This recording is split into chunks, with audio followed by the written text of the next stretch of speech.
ago, the United States military began major combat operations in Iran. Our objective is to defend the American people by eliminating imminent threats from the Iranian regime, a vicious group of very hard, terrible people. Its menacing activities directly endanger the United States, our troops, our bases overseas, and our allies throughout the world. For 47 years, the Iranian regime has chanted death to America and waged an unending campaign of bloodshed and mass murder, targeting the United States, our troops, and the innocent people in many, many countries. Among the regime's very first acts was to back a violent takeover of the U.S. Embassy in Tehran, holding dozens of American hostages for 444 days. In 1983, Iran's proxies carried out the Marine barracks bombing in Beirut that killed 241 American military personnel.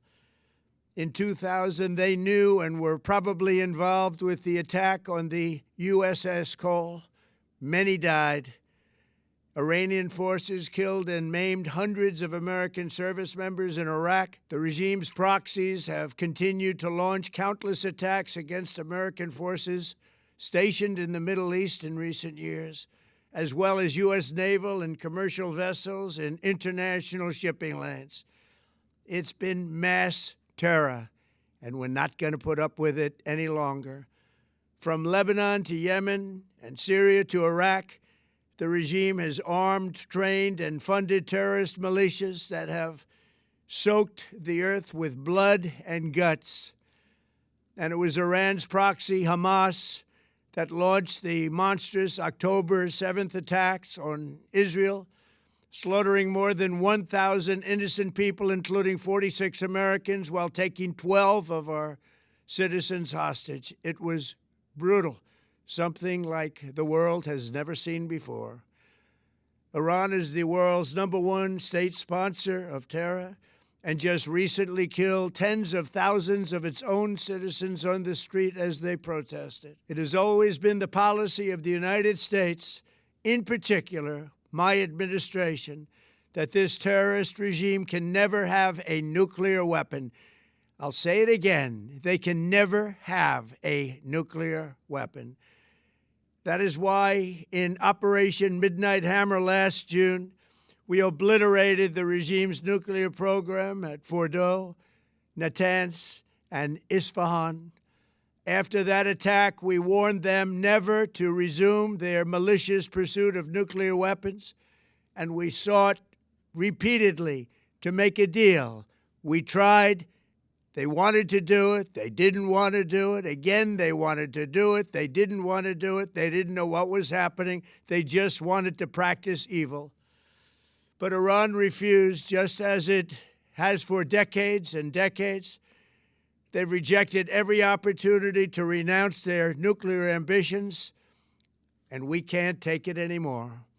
Instead, they attempted to rebuild their nuclear program and to continue developing long-range missiles that can now threaten our very good friends and allies in Europe, our troops stationed overseas, and could soon reach the American homeland.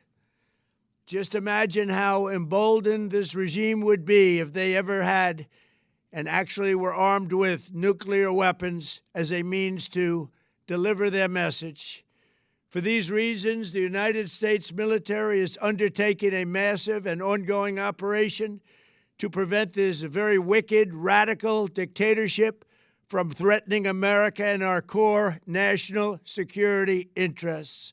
We are going to destroy their missiles and raise their missile industry to the ground. It will be totally, again, obliterated. We're going to annihilate their Navy. We're going to ensure that the region's terrorist proxies can no longer destabilize the region or the world and attack our forces and no longer use their IEDs or roadside bombs, as they are sometimes called, to so gravely wound and kill thousands and thousands of people, including many Americans. and we will ensure that Iran does not obtain a nuclear weapon. It's a very simple message. They will never have a nuclear weapon. This regime will soon learn that no one should challenge the strength and might of the United States Armed Forces.